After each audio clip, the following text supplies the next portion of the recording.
تو اللہ کے رسول صلی اللہ علیہ وسلم معلم بنا کر بھیجے گئے تھے، اور صحابہ اکرام کیا تھے؟ متعلم تھے، اللہ کے رسول سے دین کو سیکھنے والے تھے۔ تو یہی طریقہ اصل ہے دعوت کا، کہ دعوت دینے والا معلم ہوتا ہے، اور معلم کے لیے ضروری ہے کہ سب سے پہلے خود اس کے پاس کتاب و سنت کا علم ہو۔ جب تک اس کے پاس خود کتاب و سنت کا علم نہیں ہوگا تو وہ دوسروں کو بغیر علم کے جب دعوت دے گا تو اس کی دعوت کا فائدہ کم ہوگا، نقصان کہیں زیادہ ہوگا۔ قرآن کریم میں اللہ کے رسول صلی اللہ علیہ وسلم اور آپ کے طریقے پر چلنے والے قیامت تک تمام دعات کے بارے میں اللہ رب العالمین نے یہ اصول بیان کیا ہے، قُلْ هَذِهِ سَبِيلِي أَدْعُو إِلَى اللَّهِ عَلَى بَصِيرَةٍ أَنَا وَمَنِ اتَّبَعَنِي، کہ رسول آپ کہہ دیں کہ یہ میرا راستہ ہے، میرا طریقہ ہے، میں اور میرے اتباع کرنے والے قیامت تک جو بھی میری اتباع کرنے والے ہوں گے وہ کس بنا پر دعوت دیں گے؟ عَلَى بَصِيرَةٍ، وہ علم و بصیرت کی بنیاد پر دعوت دیں گے۔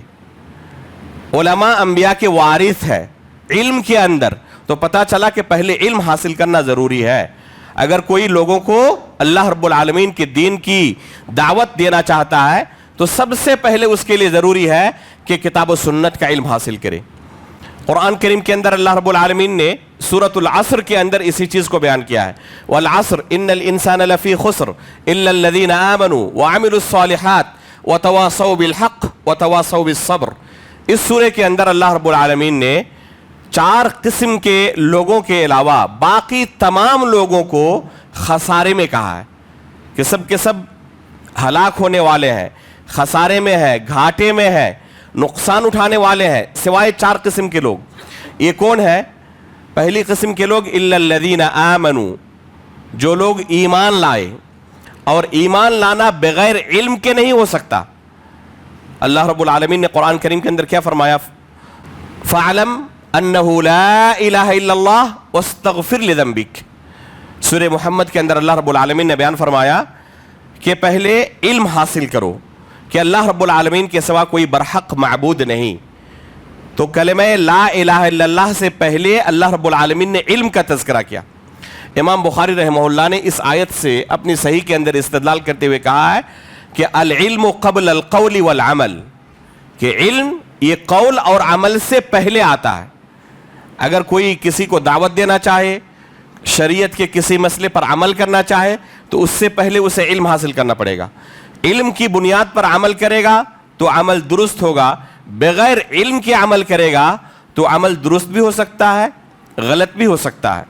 ہم ہر نماز میں سورہ فاتحہ میں اللہ رب العالمین سے دعا کرتے ہیں اہدنا الصراط المستقیم صراط الذین انعمت علیہم غیر المغضوب علیہم ولا الضالین، کہ اللہ تو ہمیں صراط مستقیم پر چلا۔ یہ صراط مستقیم کیا ہے؟ صراط مستقیم علم کی بنا پر عمل کرنے کو کہتے ہیں۔ آگے جو 2 گمراہ راستوں سے ہم اللہ رب العالمین کی پناہ طلب کرتے ہیں اور کہتے ہیں کہ ہمیں ضالین کی، جو گمراہ لوگ ہیں ان کے راستے پر نہ چلا، اور جو مغضوب علیہم ہے جن پر اللہ کا غضب نازل ہوا ہے ان کے راستے پر نہ چلا، تو آخر ہم ان کو ضالین اور ان کو مغضوب علیہم کیوں کہتے ہیں اپنی دعا میں؟ کیونکہ نصارہ کے پاس جو ضالین ہے، جو گمراہ ہے، ان کے پاس علم نہیں تھا، عمل بہت تھا۔ آج بھی آپ پائیں گے امت مسلمہ کے ایک گروہ کو کہ عمل کے اندر بہت آگے ہیں، علم کے بارے میں پوچھیں کچھ نہیں پتا، بلکہ قرآن و سنت دیکھ کر نہیں پڑھ سکتے، لیکن عمل کے بارے میں بہت آگے۔ جو صوفیاء کرام ہیں اور جو چلے پر نکل جاتے ہیں دوسروں کو دین سکھانے کے لیے، خود ان کے سامنے آپ قرآن و حدیث رکھ دیں وہ پڑھ بھی نہیں پائیں گے، اور یہ آئے ہیں سکھانے کے لیے۔ دنوں رات عبادت کے اندر مشغول رہتے ہیں، لیکن عبادت کا صحیح طریقہ انہیں پتہ نہیں ہوتا۔ تو ایسے لوگ جن کے پاس علم نہیں کہ کس طریقے سے اللہ کی عبادت کی جائے، لیکن عبادت میں بہت آگے ہیں، تو یہ گمراہ ہیں۔ اور جن کے پاس علم ہے لیکن علم کے مطابق عمل نہیں کرتے، یہ بھی گمراہ ہیں۔ ان دونوں کے درمیان ہدایت کا راستہ ہے، اسی کو ہم اللہ رب العالمین سے طلب کرتے ہیں اہدنا الصراط المستقیم، کہ اللہ صراط مستقیم کی ہمیں ہدایت دے۔ صراط مستقیم کون سا ہوگا؟ دونوں گمراہ فرقوں کے اندر، گمراہ جماعتوں کے اندر ایک خوبی ہے، ان کے یہاں عمل ہے، ان کے یہاں علم ہے. ان دونوں چیزوں کو جو جمع کر لے، علم حاصل کرے اور علم کی بنیاد پر عمل کرے، تو یہ ہے ہدایت کا راستہ. سورۃ العصر کے اندر جو پہلی صفت اللہ نے بیان کی کہ جو لوگ خسارے میں نہیں ہیں، کیا فرمایا؟ الا الذین آمنوا، جن لوگوں نے ایمان لایا. اسی الا الذین آمنوا کے لفظ سے شیخ محمد بن عبد الوہاب رحمہ اللہ نے الاصول الثلاثہ کے اندر استدلال کیا ہے کہ یہ علم کی دلیل ہے، کیونکہ ایمان بغیر علم کے قابل قبول نہیں ہے. اگر کوئی شخص کلمہ لا الہ الا اللہ کا اقرار کر لے اور اسے پتہ نہ ہو کہ میں نے کیا کہا، اس کا کیا معنی ہوتا ہے، تو کیا بغیر علم کے اس کلمے کا اقرار اسے کوئی فائدہ پہنچا سکتا ہے؟ نہیں پہنچا سکتا. اگر کوئی شخص سویا ہوا ہو اور نیند کی حالت میں اشہد ان لا الہ الا اللہ پڑھ رہا ہے، کیا اس سے وہ دائرہ اسلام کے اندر داخل ہو جائے گا؟ نہیں داخل ہوگا، کیونکہ علم کی بنیاد پر اس کلمے کا اقرار نہیں کر رہا ہے. تو الا الذین آمنوا یہ علم کی دلیل ہے. تو پہلی صفت کیا ہوئی؟ علم اس نے حاصل کیا اور پھر ایمان لایا. دوسری صفت اس پر عمل بھی کر رہا ہے. علم حاصل کرنے کے بعد اس پر عمل کرنا بھی ضروری ہے. اگر علم حاصل کرنے کے بعد کوئی علم کے مطابق عمل نہ کرے تو یہ علم خود اس کے خلاف وبال جان بن جائے گا. اللہ کے رسول صلی اللہ علیہ وسلم فرماتے ہیں القرآن حجت لک او علیک، یہ قرآن یا تو تمہارے لیے قیامت کے دن حجت ہوگا یا تمہارے خلاف حجت ہوگا. کن کے لیے حجت ہوگا؟ جنہوں نے قرآن کریم کا علم حاصل کیا اور قرآن کریم کے مطابق عمل بھی کرتے ہیں، تو قیامت کے دن یہ قرآن ان کے لیے حجت ہوگا. اور جو علم کے مطابق عمل نہیں کرتے، قرآن کا تو علم حاصل کیا، ایک ایک آیت کی تفسیر معلوم ہے، لیکن عملی طور پر اس کی مخالفت کر رہا ہے، شرک کے اندر مبتلا ہے، بدعت کے اندر مبتلا ہے، گناہوں کے اندر مبتلا ہے، تو یہ عملی طور پر اس علم کی دھجی اڑا رہا ہے. تو ایسے لوگ کامیاب نہیں ہو سکتے. علم کے مطابق عمل بھی کرے. اور تیسرے نمبر پر کہا وَتَوَاصَوْا بِالْحَقِّ. وَتَوَاصَوْا بِالْحَقِّ مطلب ایک دوسرے کو حق کی تلقین کرنا. یہی دعوت ہے. یہی کیا ہے؟ دعوت ہے. اور اس آیت کے اندر اس بات کی دلیل ہے کہ یہ تمام لوگوں کی ذمہ داری ہے. اس بات کو نوٹ کر لیں کہ دعوت کا یہ کام جو عمومی معنی میں ہے، یہ تمام لوگوں کی ذمہ داری ہے. اللہ رب العالمین نے اس سورے کے اندر تمام مسلمانوں پر دعوت کا ایک حصہ فرض قرار دیا ہے. دعوت کا ایک حصہ تمام مسلمانوں پر اللہ رب العالمین نے فرض قرار دیا ہے. اگر اس حصے کے اندر وہ کوتاہی کر رہا ہے تو قیامت کے دن اسے اللہ رب العالمین کے سامنے جواب دہ ہونا ہوگا. جواب دینا پڑے گا کہ تم پر ہم نے جو فریضہ عائد کیا تھا، ذمہ داری ڈالی تھی، تم نے اپنی ذمہ داری ادا کی تھی یا ادا نہیں کی تھی. تو تمام لوگوں پر جو بھی اپنے آپ کو مسلمان ہونے کا دعویٰ کرتا ہے، دعوت کے ایک حصے کی اللہ رب العالمین نے اس پر ذمہ داری عائد کی ہے. اور اس کے بعد وَتَوَاصَوْا بِالصَّبْرِ، جب بھی دعوت کے میدان میں کوئی قدم رکھے گا تو اسے سامنے والے کی طرف سے بہت کچھ سننا پڑے گا. تو ایسے موقع پر صبر کا مظاہرہ کرنا ضروری ہے. ایک شخص خود اپنے گھر کے اندر اپنے بال بچوں کو دین کی تعلیم دیتا ہے، روزانہ نماز کا حکم دیتا ہے، کتنا صبر کرنا پڑتا ہے.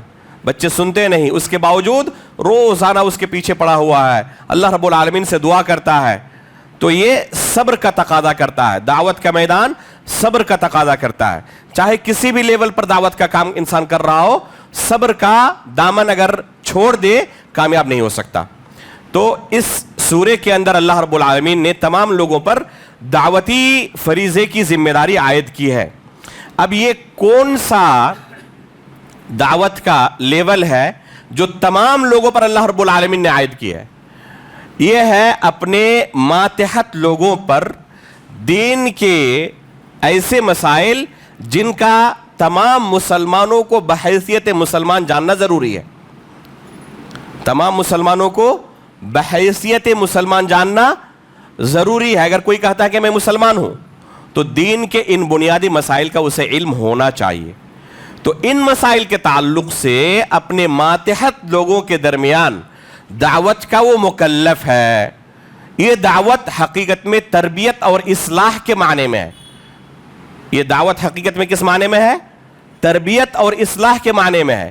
اللہ کے رسول صلی اللہ علیہ وسلم کئی حدیثوں کے اندر عام لوگوں کے اوپر بھی دعوت کے اس مرتبے کو بیان کرتے ہوئے فرماتے ہیں مروا اولادکم بالصلاة وهم ابناء 7 واضربوهم عليها وهم ابناء 10 کہ تمہارے بچے اب 7 سال کی عمر کو پہنچ جائے تو انہیں نماز کا حکم دو.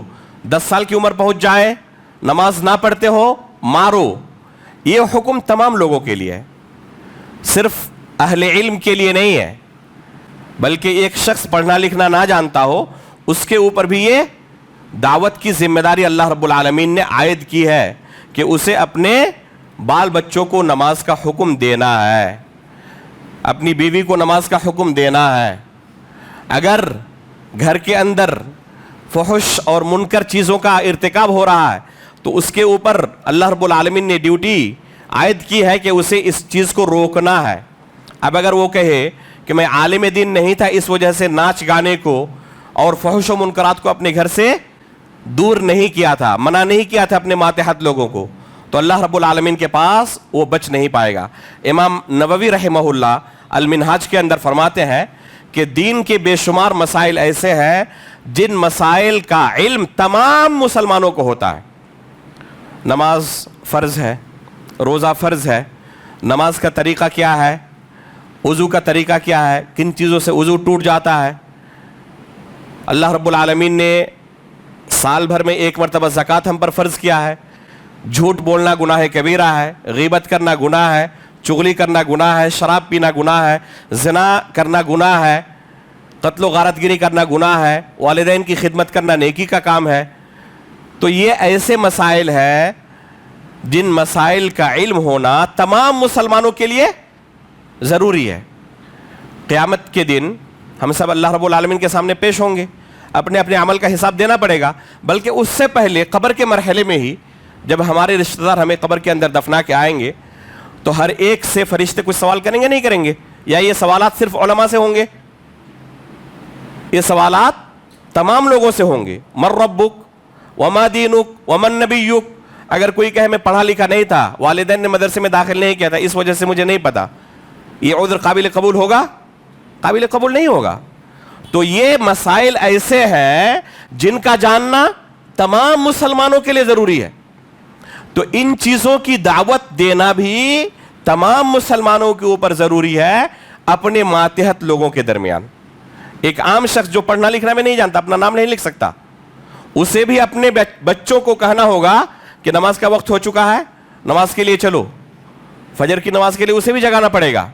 اگر کوئی غلط کام کر رہا ہو جس کے غلط ہونے میں کوئی شبہ نہیں ہے تو اسے بھی اپنے ماتحت لوگوں کو اس کا حکم دینا پڑے گا. یہ ہے دعوت کا ادنا درجہ جو اللہ رب العالمین نے تمام لوگوں پر فرض کیا ہے. دعوت کا ایک دوسرا درجہ ہے لوگوں کو دین کی باتیں سکھانا. لوگوں کو دین کی باتیں سکھانا, اس کے لیے علم کی ضرورت ہے, اس کے لیے علم شرط ہے. اسی کو اللہ کے رسول نے العلماء ورثۃ الانبیاء کہا ہے. اسی کے بارے میں قرآن کریم میں اللہ رب العالمین نے کہا ہے قل هذه سبیلی ادعو الی اللہ علی بصیرۃ انا ومن اتبعنی. ایک شخص لوگوں کے درمیان اپنے آپ کو ظاہر کر رہا ہے, داعی کی حیثیت سے, مبلغ کی حیثیت سے, مفتی کی حیثیت سے, معلم کی حیثیت سے, مدرس کی حیثیت سے, رہنما کی حیثیت سے. تو ایسے شخص کے لیے ضروری ہے کہ اس سے پہلے وہ قرآن و سنت کا علم حاصل کرے, اس کے بعد لوگوں کو دین سکھائے. اگر اس سے پہلے لوگوں کو دین سکھانے کے لیے آ گیا تو یہ طریقہ اس نے غلط اختیار کیا ہے. اللہ رب العالمین نے اس کی اجازت عام لوگوں کو نہیں دی ہے کہ وہ لوگوں کو اللہ رب العالمین کا دین سکھانے کے لیے آئے, لوگ ان سے دین کے تعلق سے پوچھیں اور یہ لوگوں کو ان کے دین کے بارے میں بتائیں, سمجھائیں, ان کے سوالوں کا جواب دیں. اللہ کے رسول صلی اللہ علیہ وسلم نے بلا علم اس طرح اگر کوئی لوگوں کو دین کے مسائل میں رہنمائی کرتا ہے تو قیامت کی نشانیوں میں سے اسے شمار کیا ہے. صحیح بخاری کی روایت ہے ان هذا العلم ينتزع انتزاعا حتى اذا لم يبق عالما اتخذ الناس رؤوسا جهالا. کہ جب یہ علم آہستہ آہستہ اٹھا لیا جائے گا اور کیسے اٹھایا جائے گا؟ اچانک ایسا نہیں ہوگا کہ ایک عالم دین تھا اور اچانک جاہل ہو گیا، اس کے دل سے اللہ رب العالمین نے علم کو اٹھا لیا، ایسا نہیں ہوگا۔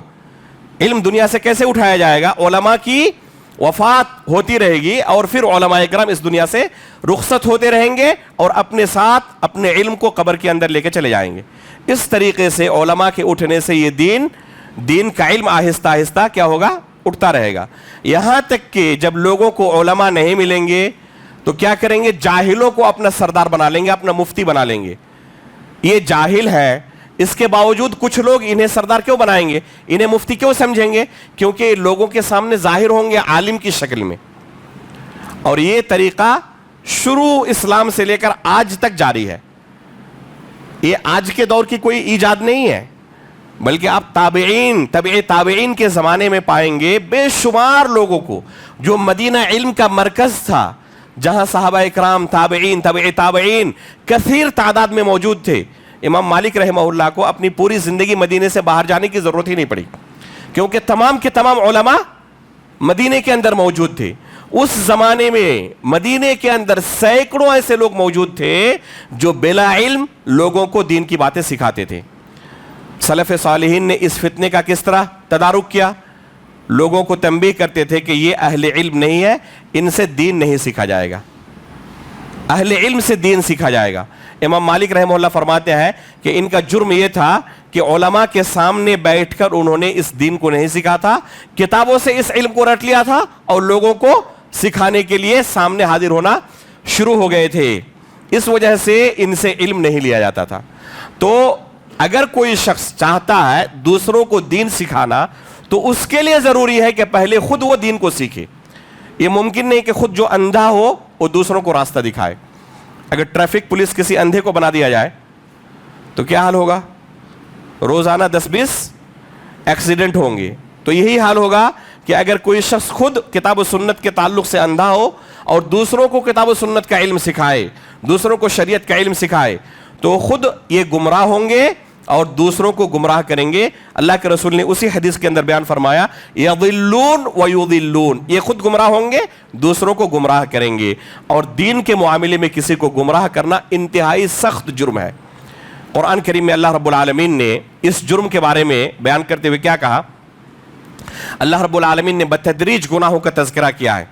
چنانچہ اللہ رب العالمین کا ارشاد ہے، قل انما حرم ربی الفواحش ما ظهر منها وما بطن والإثم والبغي بغير الحق وأن تشركوا بالله ما لم ينزل به سلطانا وأن تقولوا على الله ما لا تعلمون۔ اس آیت کے اندر اللہ رب العالمین نے گناہوں کو بتدریج بیان کیا ہے۔ علامہ ابن قیم رحمہ اللہ اس آیت کی تفسیر کرتے ہوئے فرماتے ہیں کہ گناہوں کو بتدریج بیان کیا ہے، چھوٹے گناہ سے شروعات کر کے بڑے گناہ کو اللہ رب العالمین نے بیان کیا۔ آخر میں کیا کہا؟ وَأَن تُشْرِكُوا بِاللَّهِ مَا لَمْ يُنَزِّلْ بِهِ سُلْطَانًا، کہ اللہ رب العالمین کے ساتھ تم شرک کرو جس کی اللہ رب العالمین نے جائز ہونے کی کوئی دلیل نازل نہیں کی ہے۔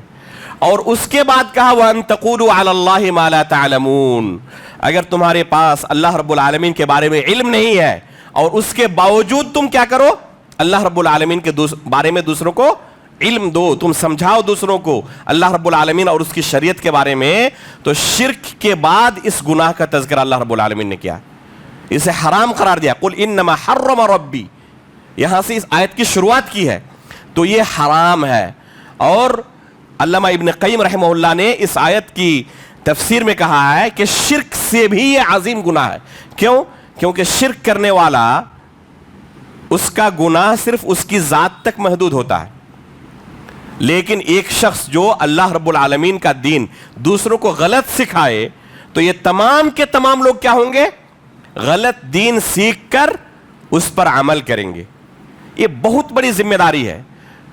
اگر کسی کو اس ذمہ داری کا احساس ہو تو اس کے دل کے اندر بھی سلف صالحین کے یہاں جو خوف اور خشیت ہوتی تھی، جس کا قرآن میں اللہ رب العالمین نے تذکرہ کیا ہے، کیا فرمایا؟ انما یخشی اللہ من عبادہ العلماء، کہ اللہ رب العالمین سے حقیقت میں خوف اور خشیت کون کھاتے ہیں؟ جو اہل علم ہوتے ہیں، وہ اللہ رب العالمین کے تعلق سے کچھ بیان کرنے سے ڈرتے ہیں۔ جن کے پاس علم نہیں ہوتا وہ ہر سوال کا جواب دینے کے لیے تیار رہتے ہیں، وہیں اسٹیج پر کھڑے کھڑے جواب ذہن کے اندر تیار کرتے ہیں اور اسے ہی اسلام بنا کر لوگوں کے سامنے پیش کر دیتے ہیں. اور اہل علم مسائل کو پڑھے ہوئے ہوتے ہیں لیکن شک ہوتا ہے تو بیان نہیں کرنا چاہتے. جب تک دوبارہ دیکھ نہیں لیں گے تب تک بیان نہیں کریں گے. اس لیے کہ معاملہ اپنی ذات کا نہیں ہے, معاملہ لوگوں کو اللہ کی شریعت سکھانے کا ہے. ہم جتنے بھی غیرت مند کیوں نہ ہو جائے, کچھ لوگ کہتے ہیں کہ اگر غیر مسلموں کے سامنے یا مخالفین کے سامنے ہمیں اسٹیج پر کھڑا ہونا پڑے اور ان کو کسی بھی طریقے سے خاموش نہ کر سکے ہم, تو دین کا بہت بڑا نقصان ہو جائے گا. تو اس کو دین کی بہت زیادہ فکر ہے, کسی بھی طرح یہ خاموش کرنا چاہتا ہے گرچہ اس کے پاس علم نہیں ہے. تو ایسے لوگوں سے ہم کہیں گے کہ ہم اس دین کو لے کر اللہ کے رسول سے زیادہ غیرت مند نہیں ہو سکتے. مشرکین اللہ کے رسول صلی اللہ علیہ وسلم کے پاس آتے تھے آپ کا امتحان لینے کے لیے کہ آپ سچے رسول ہیں تو اس سوال کا جواب دے دیں. اللہ کے رسول کے پاس علم نہیں ہوتا, جواب نہیں دیتے, خاموش رہتے, انتظار کرتے کہ اللہ کی طرف سے وحی نازل ہو. روح کے بارے میں سوال کیا گیا, اللہ کے رسول کو علم نہیں تھا, اللہ کے رسول خاموش رہ گئے. چاہے لوگ جو کچھ سوچیں اس سے فرق نہیں پڑتا, لیکن شریعت اللہ کی ہے اور اسے بلا علم اپنی طرف سے ہم تیار کر کے لوگوں کو نہیں پیش کر سکتے. اگر اللہ کی شریعت کے بارے میں علم ہے تو بیان کریں ورنہ خاموش رہ جائے. اس لیے آپ پائیں گے سلف صالحین کو, صحابہ اکرام, تابعین, تبع تابعین کو, کہ ان کو دین کے مسائل کے بارے میں پوچھا جاتا اور اپنے سے کسی بڑے عالم کی طرف احالہ کر دے کہ فلاں کے پاس جا کے پوچھیں, ان کے پاس اس کا زیادہ علم ہوگا. آج بھی آپ پائیں گے اہل علم کو آپ سوال کریں تو آپ کو کچھ سوالوں کا جواب دیں گے, کچھ سوالوں کے تعلق سے معذرت کر لیں گے اور پھر کسی دوسرے کا نام لیں گے, فلاں سے پوچھیں. جب کہتے ہیں کہ فلاں سے پوچھے تو کہتے ہیں ان سے پوچھ چکے تھے, انہوں نے آپ کا نام کہا ہے. تو یہ اہل علم ہوتے ہیں جو ڈرتے ہیں. ہو سکتا ہے کہ ان کے پاس زیادہ علم ہو اس مسئلے کے تعلق سے, انہوں نے پڑھا ہوا ہو تو ان سے پوچھ لیں. آپ نہیں پوچھ سکے کسی دوسرے سے پاس جائیں جو جن کے پاس ان سے بھی زیادہ علم ہے, ہو سکتا ہے اس مسئلے کے تعلق سے علم ہو.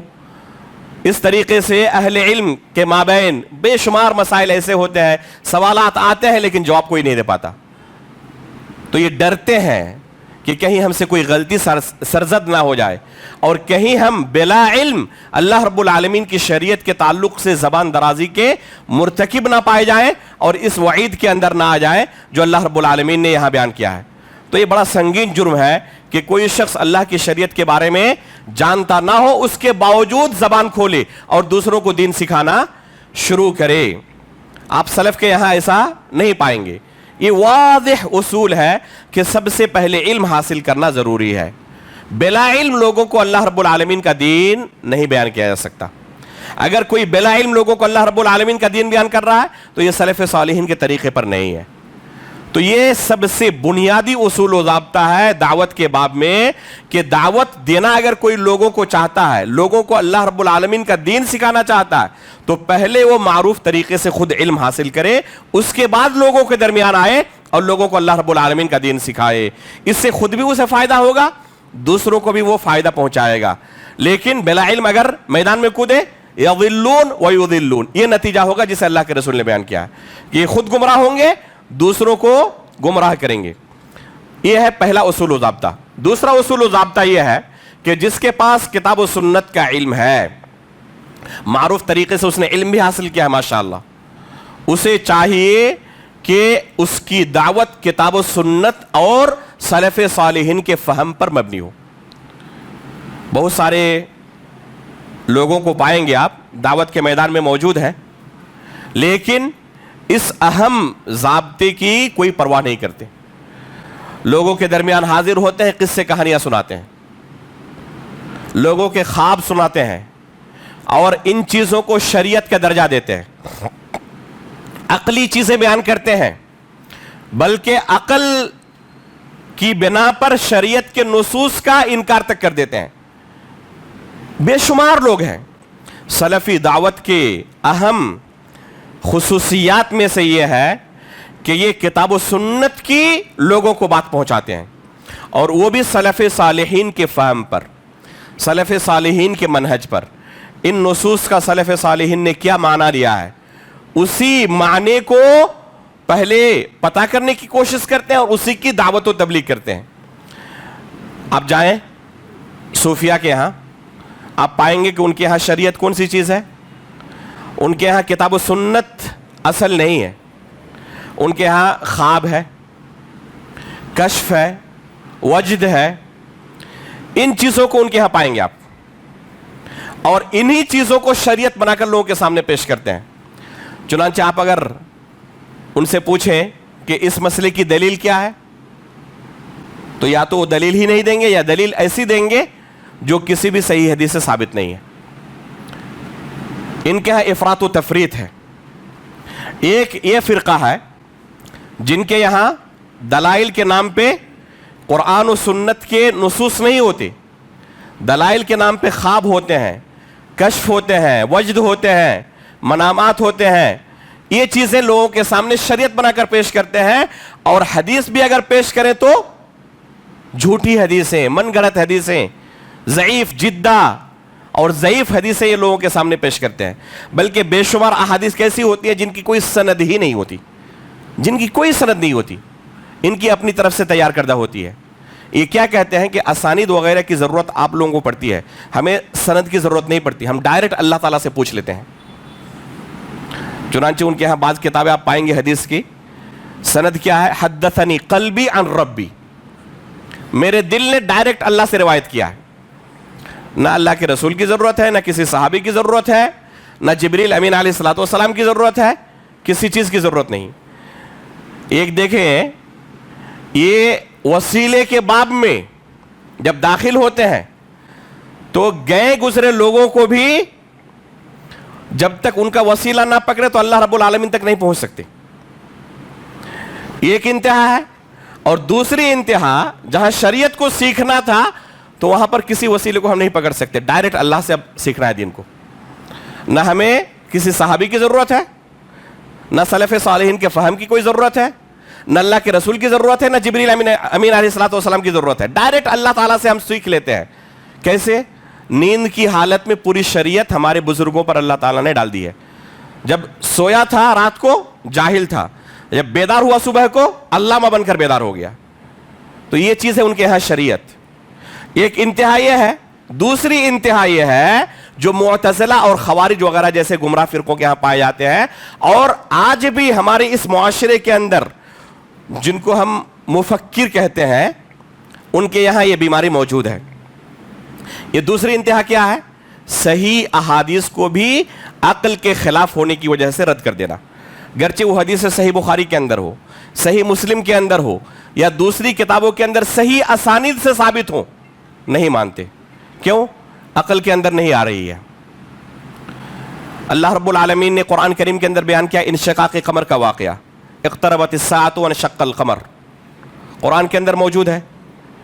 اسی طریقے سے معراج کا واقعہ، اللہ کے رسول ایک ہی رات سفر کر کے بیت المقدس گئے، وہاں سے 7ویں آسمان، اور پھر ایک ہی رات مکہ واپس آ گئے۔ عقل کے اندر نہیں آ سکتی۔ کیسے ممکن ہے کہ ایک مہینے کی مسافت ایک دن میں کوئی طے کر لے؟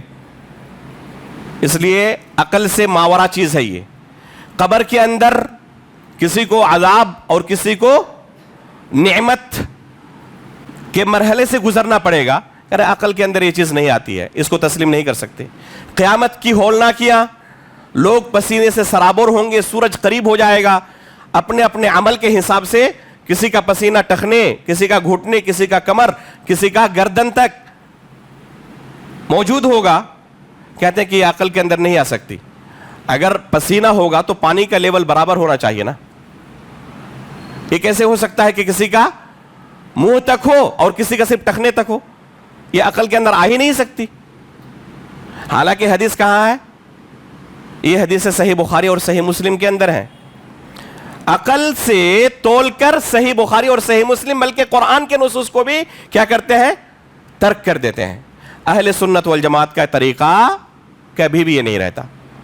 اللہ کے رسول صلی اللہ علیہ وسلم، صحیح بخاری کے اندر روایت موجود ہے، صحابہ کے درمیان موجود ہیں، اور فرماتے ہیں کہ ایک شخص نے ایک گائے کی پیٹھ پر سواری کر لی، بیٹھ گیا اور اسے ہانکنے لگا، تو اس گائے نے کیا کہا کہ اللہ رب العالمین نے مجھے اس لیے پیدا نہیں کیا ہے، کھیتی باڑی کرنے کے لیے اللہ رب العالمین نے مجھے پیدا کیا ہے، سواری کرنے کے لیے پیدا نہیں کیا ہے۔ اللہ کے رسول صلی اللہ علیہ وسلم صحابہ اکرام کے درمیان اس واقعے کو بیان کر رہے ہیں، اور کیا فرماتے ہیں کہ اس پر میں بھی ایمان رکھتا ہوں اور ابو بکر و عمر بھی اس پر ایمان رکھتے ہیں. ابو بکر و عمر رضی اللہ تعالیٰ عنہما اس محفل میں موجود نہیں ہے. صحیح بخاری کے اندر یہ حدیث موجود ہے. اللہ کے رسول کو اپنے ان دو صحابہ پر اس قدر یقین تھا کہ ان کے سامنے اس طرح کی بات پیش کی جائے جو عقل کے اندر نہ آتی ہو تو اس بنا پر یہ رد نہیں کریں گے. اللہ کے رسول نے کہا ہے کافی ہوگا ان کے لیے, آمنا صدقنا کہیں گے. تو اس سے ہمیں درس ملتا ہے کہ ہم اللہ کے رسول صلی اللہ علیہ وسلم کی احادیث کو بنیاد بنائے اپنی دعوت کے لیے, چاہے وہ ہمارے عقل کے اندر آئے یا نہ آئے. تو نہ ہم صوفیہ کے طریقے پر چلنے والے کہ علم گلم ہر طرح کی حدیث کو شریعت کا درجہ دے دیں, چاہے وہ موضوع ہو, من گھڑت ہو, چاہے اس کی کوئی سند ہی نہ ہو. تو یہ ایک انتہائی ہے. اور دوسری انتہائی ہے کہ صحیح حدیثوں کو بھی کیا کریں, ترک کر دیں. بلکہ ہمارا اصول و ضابطہ یہ ہے, سلفی دعوت کا یہ اہم اصول و ضابطہ ہے کہ جو بھی حدیث اللہ کے رسول صلی اللہ علیہ وسلم سے صحیح اسانید سے ثابت ہو وہ شریعت ہے, وہ دین ہے, وہ حجت ہے. اسے ترک کرنا گمراہی ہے. عقل کی کسوٹی پر اسے تول کر ہم ترک نہیں کر سکتے. آمنا صدقنا کہنا ضروری ہے. تیسری اہم چیز سلفی دعوت کے اندر اس کے اصول میں کہ دعوت کی شروعات اللہ رب العالمین کی توحید سے ہو. اس دن کی شروعات کس آیت سے ہوئی ہے؟ پہلی آیت کون سی نازل ہوئی تھی؟ جی فرمائیں. غار حرا میں اللہ کے رسول پر اقرأ بسم ربک الذی خلق. اللہ رب العالمین کی بے شمار صفات میں سے صفت تخلیق کا اللہ رب العالمین نے انتخاب کیا. قرآن کے اندر آپ اگر دیکھیں سب سے زیادہ عقلی دلائل کا اللہ رب العالمین کی توحید پر جو استعمال ہوا ہے وہ صفت تخلیق کو لے کر ہے. خصوصاً وہ آیتیں جو مکہ کے اندر نازل ہوئی. مکہ کے اندر تمام کے تمام جو مخاطبین تھے وہ کون تھے؟ شروع میں سب کے سب کفار تھے. وہ قرآن پر ایمان ہی نہیں لاتے, اللہ کے رسول کی رسالت پر ایمان ہی نہیں لاتے. ضرورت تھی کہ ایسے لوگوں کو ایسی دلائل پیش کی جائیں جو اگر ان کے پاس عقل کی نعمت موجود ہے اور انصاف کا مادہ باقی ہے تو انکار نہیں کر سکتا. پہلی آیت کے اندر اللہ رب العالمین نے اپنی وحدانیت کی بہت بڑی دلیل کہ خالق بس اللہ رب العالمین ہے, اس کے علاوہ کوئی نہیں. چنانچہ یہ اہل مکہ بھی تسلیم کرتے تھے کہ پیدا کس نے کیا ہے؟ اللہ رب العالمین نے کیا ہے. جبیر بن مطعم رضی اللہ تعالی عنہ جو جنگ بدر میں قیدی بنا کر مدینہ لے جائے گئے تھے, فرماتے ہیں کہ اللہ کے رسول صلی اللہ علیہ وسلم نے مغرب کی نماز میں جب سورۃ الطور کی تلاوت شروع کی اور اس آیت پر پہنچے ام خلقوا من غیر شیء ام هم الخالقون, کہ جن کی عبادت کرتے ہیں وہ ایسے ہی پیدا ہو گئے کسی چیز کے بغیر یا یہ خود اپنے آپ کو پیدا کرنے والے ہیں. کہتے ہیں کاد قلبی ان یطیر. اس آیت کو سننے کے بعد میرا اپنے نفس پر کنٹرول نہیں رہا, اپنے دل پر کنٹرول نہیں رہا, ایسا لگا کہ وہ اڑ رہا ہے ہواؤں میں. اس آیت نے فرماتے ہیں فذالک اول ما وقر الایمان فی قلبی, یہ پہلا مرحلہ تھا جب ایمان نے میرے دل پر دستک دی تھی. ایک آیت نے ایک ایسے کافر کو جو قیدی بنا کر مسلمانوں کے خلاف لڑنے کی وجہ سے مدینہ لایا گیا ہے, اور اس آیت نے ان کی زندگی بدل ڈالی. تو قرآن کریم کے اندر اللہ رب العالمین نے بے شمار آیتوں کے اندر اس طرح کیا ہے, اللہ رب العالمین کی وحدانیت کی عقلی دلیلوں کا تذکرہ کیا ہے. جیسے کہ پہلی آیت کے اندر ہی شروعات کس سے ہو رہی ہے؟ توحید سے ہو رہی ہے کہ پیدا کرنے والی ذات اللہ رب العالمین کی ہے. اللہ کے رسول صلی اللہ علیہ وسلم اپنے دعات کو بھیجتے صحابہ اکرام کو دور دراز کے علاقوں میں تو کیا نصیحت کرتے؟ فَلْيَكُنْ أَوَّلَ مَا تَدْعُوهُمْ إِلَيْهِ شَهَادَةُ أَن لَا إِلَهَ إِلَّا اللَّهِ. آپ کی دعوت کی شروعات کہاں سے ہونی چاہیے؟ کلمہ شہادت سے, کلمہ توحید سے ہونی چاہیے. آج بہت سارے لوگ کہتے ہیں, خود میرے پاس ایک شخص آیا کھیڑ میں رتنا گری کہ آپ لوگ یہ توحید و شرک کی باتیں بیان کر کے لوگوں کو پہلے ہی متنفر کر دیتے ہیں, تو آپ کی مجلس میں وہ بیٹھتے ہی نہیں تو آپ کی آگے کی بات کیسے سنیں گے؟ اس لیے پہلے میٹھی میٹھی باتیں کریں تاکہ آپ کی مجلس میں وہ پہلے جم جائیں, اس کے بعد آخر میں توحید کی بات کریں. کیا خیال ہے, یہ طریقہ نفع بخش ہو سکتا ہے؟ اگر یہ طریقہ نفع بخش ہوتا تو اللہ کے رسول صلی اللہ علیہ وسلم سب سے پہلے خود اسے اختیار کرتے، اپنے صحابہ کو بھی اس کی تلقین کرتے۔ میں نے اس بھائی سے کہا کہ آپ کو کیا لگتا ہے، ہم اگر اپنے اخلاق و کردار کو اور اخلاق کی باتیں بیان کرنے کو اتنے اونچے لیول پر لے کے چلے جائیں جس کے بعد کوئی انتہا نہیں رہی، تو کیا اللہ کے رسول کے لیول تک پہنچ سکتے ہیں؟ کہہ رہے نہیں، اللہ کے رسول کے لیول تک کیسے کوئی پہنچ سکتا ہے؟ اللہ کے رسول کے بارے میں قرآن میں اللہ نے گواہی دی، انک لعلی خلق عظیم کان خلقہ القرآن، اما عائشہ فرماتی تھی۔ تو اللہ کے رسول سراپا رحمت بنا کر بھیجے گئے تھے، وما ارسلناک الا رحمتا للعالمین۔ تو اللہ کے رسول صلی اللہ علیہ وسلم کے لیول پر کوئی اخلاق میں کیسے پہنچ سکتا ہے؟ تو میں نے کہا دیکھیں، اللہ کے رسول صلی اللہ علیہ وسلم نے ان کے درمیان ایک دو دن نہیں 40 سال تک زندگی گزاری، اور پوری اس مدت میں کوئی ایک دھبا بھی آپ کے کردار پر نہیں تھا، کوئی انگلی تک نہیں رکھ سکتا تھا اللہ کے رسول کے کسی بھی کریکٹر پر۔ تو اتنے اونچے لیول پر پہنچنے کے بعد، اخلاق کے اندر اتنا اونچا لیول حاصل کرنے کے بعد بھی جب اللہ کے رسول نے ان کے درمیان کہا یا ایھا الناس قولوا لا الہ الا اللہ تفلحوا، تو نتیجہ کیا ہوا تھا؟ لوگوں نے مان لیا تھا؟ لوگوں نے نہیں مانا۔ تو توحید کی بات جب آپ کریں گے تو مخالفت ہوگی۔ یہ ایسی چیز ہے، کسی کو آپ بتائیں کہ آپ جس کو اپنا معبود کہہ رہے ہیں وہ باطل ہے اور برحق معبود بس اللہ رب العالمین ہے، آسانی سے تسلیم کر لے گا؟ ظاہر سی بات ہے کہ آسانی سے تسلیم نہیں کرے گا، وہ مخالفت پر اتر جائے گا۔ انہوں نے تلواریں نکال لی، اللہ کے رسول اور آپ کے صحابہ نے ان کے گھروں پر بلڈوزر نہیں چلایا تھا، لیکن اس کے باوجود ان صحابہ اکرام پر ظلم و ستم کے پہاڑ توڑے۔ کیوں؟ ان کا جرم کیا تھا؟ بس ایک اللہ رب العالمین کی توحید کو تم قبول کر لو، یہی جرم تھا بس۔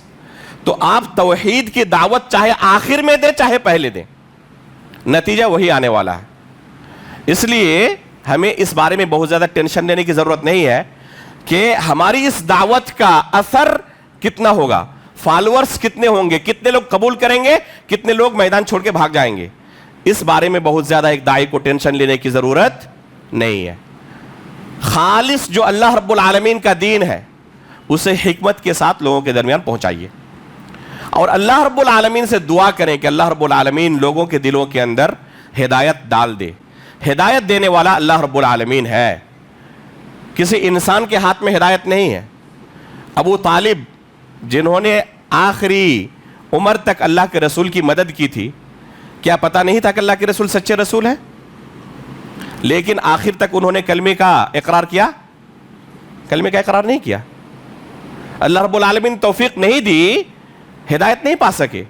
لیکن اسی کے بالمقابل دیکھیں، بعض صحابہ اکرام کی سیرت آپ پائیں گے کہ میدان جنگ میں اللہ کے رسول اور صحابہ اکرام کے خلاف جنگ لڑنے کے لیے آئے ہوئے ہیں، اللہ کے رسول کے خون کے پیاسے ہیں، اور اللہ رب العالمین میدان جنگ کے اندر ان کے دل میں ہدایت ڈالتا ہے، اور میدان جنگ کے اندر وہ کیا کہتا ہے؟ اشہد ان لا الہ الا اللہ۔ تو اللہ تعالیٰ چاہے تو ایک خونی دشمن کے دل میں بھی عین وقت پر ہدایت ہی کر سکتا ہے۔ ایک شخص کو صحیح بخاری کے اندر روایت موجود ہے، اسامہ بن زید رضی اللہ تعالیٰ عنہ اور ان کے ایک انصاری ساتھی ایک شخص کو دوڑا رہے ہیں، مسلمانوں کے خلاف اب تک تلوار چلا رہا تھا، لوگوں کو قتل کر رہا تھا۔ اب ان دونوں نے ان پر قابو پا لیا، ان دونوں نے تلوار اٹھائی چلانے کے لیے، عین موقع پر گرے ہوئے ہیں اور یہ ان کے اوپر سوار ہیں اور تلوار ابھی چلانے ہی والے ہیں۔ کیا کہتے ہیں؟ اشہد ان لا الہ الا اللہ واشہد ان محمدا عبدہ ورسولہ۔ اس انصاری صحابی نے اپنی تلوار روک لی، لیکن اسامہ بن زید رضی اللہ تعالیٰ عنہ نے تلوار چلا دی۔ اللہ کے رسول صلی اللہ علیہ وسلم کے پاس پہنچے تو جب واقعہ بیان کیا تو اللہ کے رسول صلی اللہ علیہ وسلم نے کہا کہ قتلتہ بعد ان قال لا الہ الا اللہ، لا الہ الا اللہ کا اقرار کرنے کے بعد بھی آپ نے اسے قتل کر ڈالا؟ تو انہوں نے کہا اللہ کے رسول، انہوں نے صرف تلوار کے ڈر سے ایسا کہا تھا۔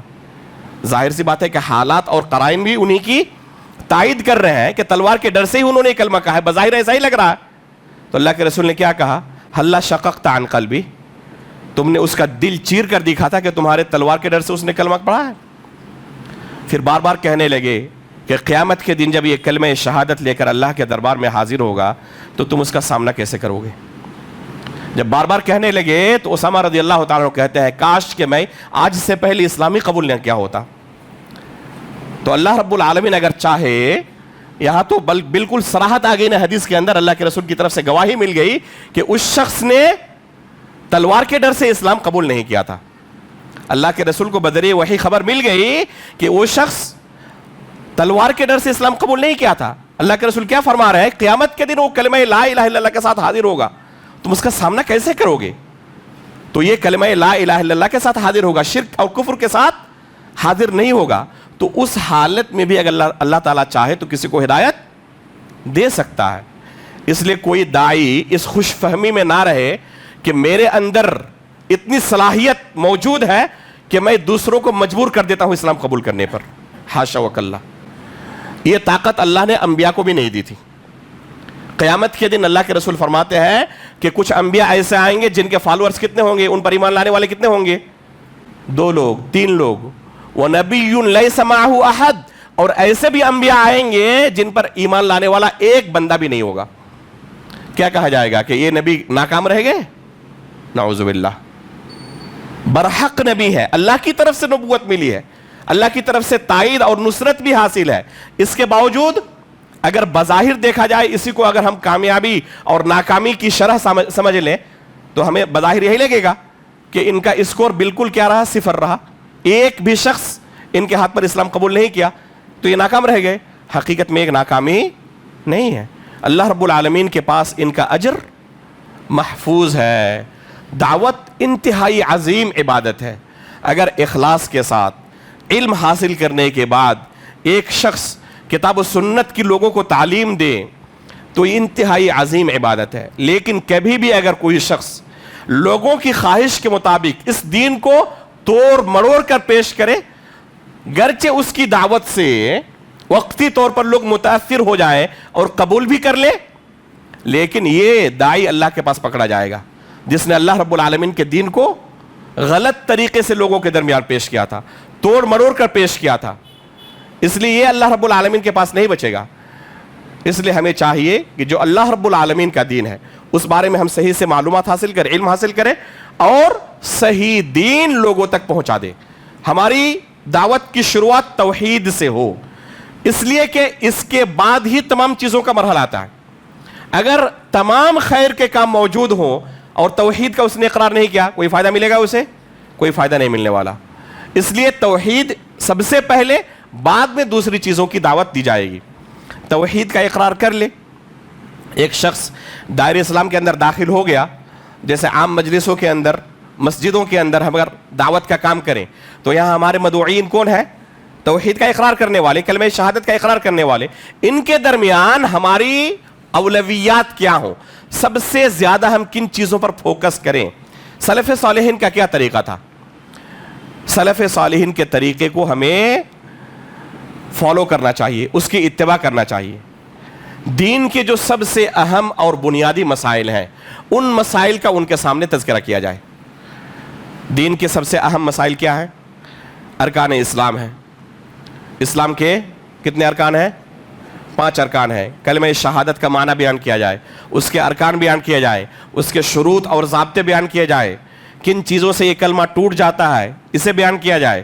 میں نے ایک چھوٹی سی پتلی سی کتاب لکھی ہے کلمہ شہادت کے اوپر، کلمہ لا الہ الا اللہ کے اوپر، عربی زبان میں طلبہ کے حفظ کے لیے اور عام مساجد میں اس کی اپنی علاقائی زبان میں شرح کے لیے۔ اللہ کے فضل و کرم سے بہت سارے لوگوں نے بہت سارے مسجدوں میں اس کا درس دیا، میں نے بھی بعض جگہوں پر اس کا درس دیا ہے۔ تو یہ دین کے بنیادی مسائل ہیں جن کا جاننا ہر شخص کے لیے ضروری ہے۔ اس کلمے کا معنی کیا ہے، اس کے کیا شروط ہیں، اس کے ارکان کیا ہیں، کن چیزوں سے یہ کلمہ ٹوٹ سکتا ہے۔